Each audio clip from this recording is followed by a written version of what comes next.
রবিউল আউয়াল মাসের ৫টি আমল। ১. বেশি বেশি দুরূদ পড়া। ২. প্রতি সোমবারে নফল রোজা রাখা। ৩.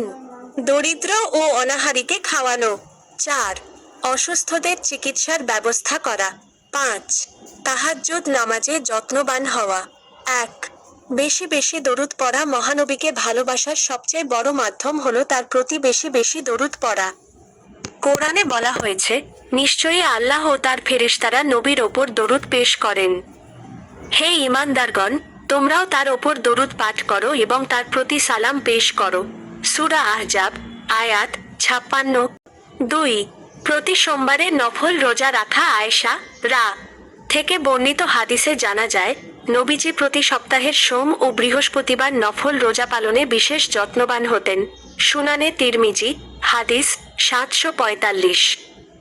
অন্য হাদিসে আছে, সোমবারে রোজা রাখার কারণ জানতে চাওয়া হলে মহানবী সা বলেন যে এই দিনে তিনি জন্মগ্রহণ করেছেন।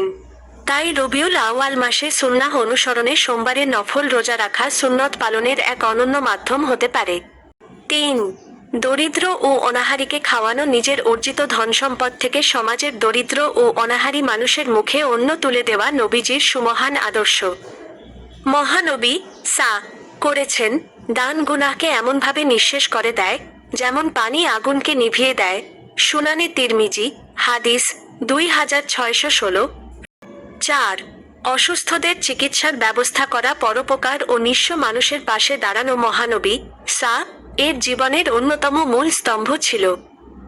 সমাজের কোনো দরিদ্র বা অসহায় মানুষ যদি অসুস্থতায় ভোগে, তবে সামর্থ্য অনুযায়ী তার চিকিৎসার ব্যবস্থা করা, ওষুধের বন্দোবস্ত করা কিংবা অন্তত তাকে দেখতে গিয়ে খোঁজখবর নেওয়া এক নিঃস্বার্থ নেক আমল।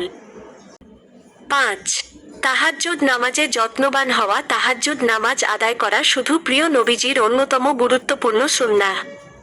ফরজ নামাজের পর এটিই হলো আল্লাহর কাছে সর্বাধিক প্রিয় নামাজ। মহানবী সা বলেছেন, রাতের বেলা নামাজ আদায় করো যখন মানুষ ঘুমিয়ে থাকে, তবেই তোমরা পরম শান্তিতে জান্নাতে প্রবেশ করবে। সুনানে তিরমিজি, হাদিস ২৪৮৫। রবিউল আউয়াল মাসকে উসিলা করে শেষ রাতে সেজদান্ত হওয়া এবং আল্লাহর কাছে নিজের পাপের ক্ষমা ও হেদায়েত প্রার্থনা করা আল্লাহর সন্তুষ্টি লাভের মাধ্যম হবে, ইনশাআল্লাহ। আসুন, আমরা এই মোবারক মাসে বেশি বেশি দরুদ পাঠ, নফল রোজা, দান সদকা এবং তাহাজ্জুদের মাধ্যমে আল্লাহর সন্তুষ্টি অর্জন করি।